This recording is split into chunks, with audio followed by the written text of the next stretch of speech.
नमस्कार प्रिय दर्शकों, आप देख रहे हैं ज्योतिष मंत्र। प्रिय दर्शकों, आज माँ शक्ति कालिका का एक साबर मंत्र जो ग्रह बंधन और घर की सुरक्षा हेतु है वो देने जा रहा हूँ।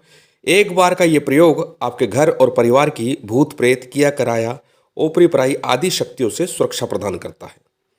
इस मंत्र को किसी भी पर्व काल में जप करके सिद्ध किया जा सकता है और उसके बाद ही इसका प्रयोग किया जाता है। माँ शक्ति का ये साबर मंत्र पूर्ण रूप से सिद्ध है, चैतन्य है और हर प्रकार से कार्य करता है। और साथ ही ये मंत्र बहुत अधिक विस्तारित नहीं है, अर्थात बड़ा नहीं है। सरलता से आप इसे याद करके इसका प्रयोग कर सकते हैं। पूर्व में भी कुछ प्रयोग अभिचार कर्म हेतु और भूत प्रेत के उतारे के रूप में बताए गए हैं।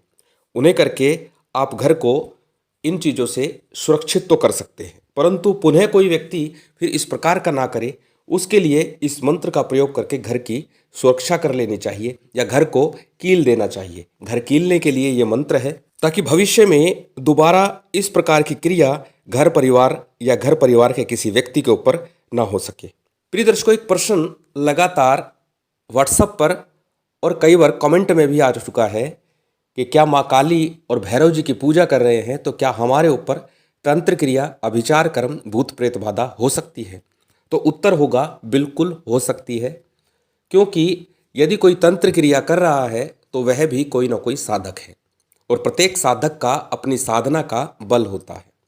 आपकी साधना का बल उससे कम हुआ जो व्यक्ति कर रहा है तो निश्चित ही आपके ऊपर प्रभाव होगा। हाँ, इतना अवश्य है कि आपके ऊपर पूर्ण प्रभाव ना पड़े, या फिर इतना भी होता है यदि कोई साधना करता है, माँ की आराधना करते हैं, भैरव जी की आराधना करते हैं या किसी भी देवी देवता की हम साधना आराधना पूजा करते हैं, तो हमें पूर्व में ही संकेत मिल जाते हैं कि कोई व्यक्ति हमारे खिलाफ किसी प्रकार का कोई तंत्र प्रयोग कर रहा है। घर में कुछ इस प्रकार के सिम्टम्स होने लगते हैं और साथ ही हमें पूर्वाभास भी होने लगता है कि कोई ना कोई अप्रिय घटना, अनहोनी घटना या किसी प्रकार की क्रिया हमारे ऊपर या हमारे घर परिवार के ऊपर हो रही है या हो सकती है। और जब हम पूजा पाठ करते हैं उस समय भी हमें संकेत मिलते हैं। प्रिय दर्शकों, विषयांतर हो जाएगा, वीडियो लंबा हो जाएगा, इस विषय की चर्चा फिर कभी करेंगे, लेकिन इतना निश्चित है प्रयोग किसी पर भी हो सकता है।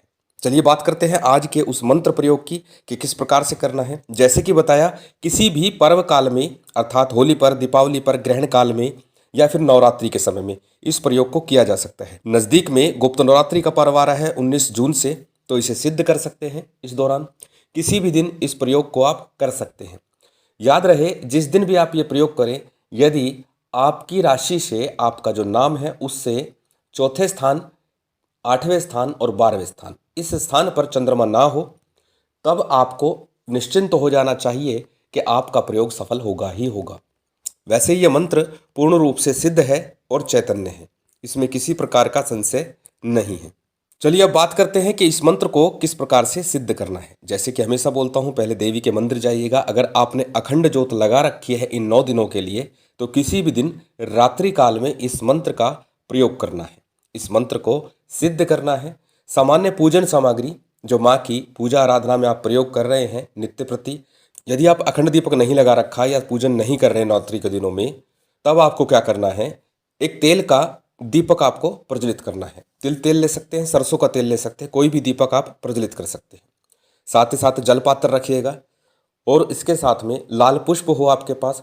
भोग के लिए खीर का नैवेद्य हो, बर्फी हो या जो भी सामग्री आपके पास हो वो मिठाई आप रख सकते हैं। अच्छा होगा यदि खीर का या पेड़े या बर्फी का नैवेद्य हो। इसके साथ 4 नींबू आपको लेने हैं और 4 बड़ी कील लेनी है। पतासा कील जिसे बोलते हैं, जो मोटी बड़ी कील है वो लेनी है घर कीलने के लिए, वो कील लेनी है। काले वस्त्र के ऊपर या लाल वस्त्र के ऊपर माँ का चित्र स्थापित करके, माँ का चित्र सौम्य रखना, शांत स्वरूप रखना, उस चित्र को आपको रखना है। साधना के समय आपका मुख उत्तर की तरफ होना चाहिए, जप करते समय आपका मुख उत्तर की तरफ होना चाहिए। जल पात्र से सबसे पहले शुद्धि आचमन करना है। उसके बाद आपको संकल्प लेना है कि मैं इस मंत्र का प्रयोग अपने घर परिवार की सुरक्षा हेतु अपने घर को कीलने के लिए कर रहा हूँ।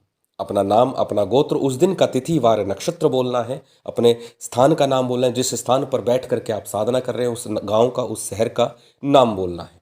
संकल्प का जल किसी पात्र में या फिर गणेश जी पर अर्पित कर दीजिए।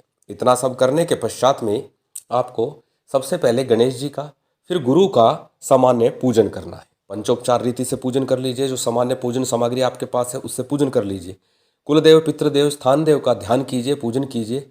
इसके साथ ही भगवान शिव का सूक्ष्म पूजन आपको करना है, माँ शक्ति का पूजन आपको करना है और साथ ही भैरव जी का पूजन भी अनिवार्य रूप से आपको करना है।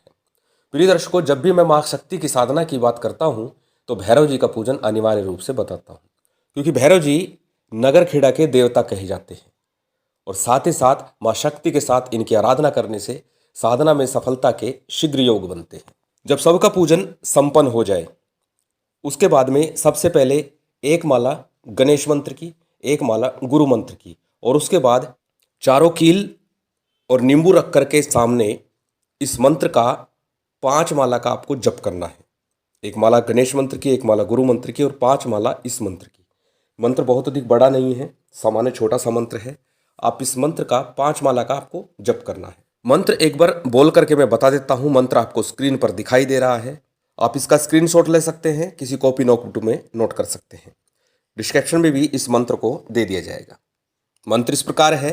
उत्तराखंड की काली, उत्तर को बांध, पूर्व को बांध, पश्चिम को बांध, दक्षिण को बांध, आगा बांध, पीछा बांध, घर के चारों कोने बांध, मेरी बांधी ना बंधे तो काली माई की फिरे दुहाई।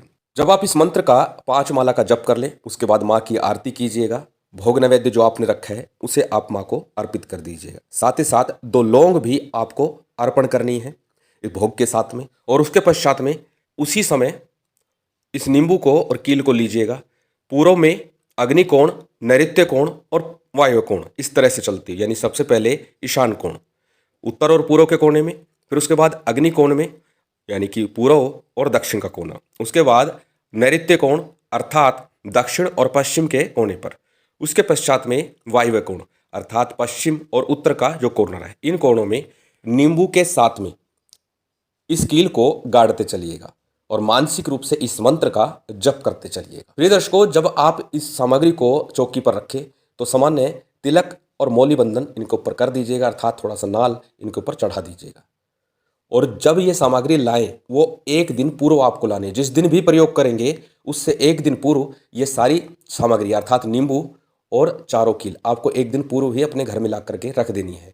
कहने का तात्पर्य कम से कम 8 पहर आपके घर में ये चीज़ रखी रहे और उसके बाद आपको इसको प्रयोग करना है। चारों कोनों में इसको गाड़ देना है, जिस क्रम से बताया उसी क्रम से गाड़ना है। निश्चिंत हो जाइए, आपका घर पूर्ण रूप से किसी भी प्रकार की तंत्र क्रिया भूत बाधा से सुरक्षित है। नित्य प्रति संध्या काल में यदि 5 या 7 बार 11 बार इस मंत्र का कपूर के साथ 2 लौंग अर्पण करते हुए जप किया जाए तो कभी भी किसी प्रकार की कोई ओपरी पराई या तंत्र बाधा घर में प्रवेश नहीं करती है। महामाई की असीम कृपा आप सभी को प्राप्त हो, यही कामना है और उम्मीद करता हूँ ये जानकारी, ये वीडियो आपको अच्छी लगेगी। यदि अच्छी लगी हो तो कृपया लाइक कीजिएगा, शेयर कीजिएगा। यदि चैनल पर नए हैं तो सब्सक्राइब कर बेल आइकन बटन दबा दीजिएगा। जय माता दी, जय श्री राम।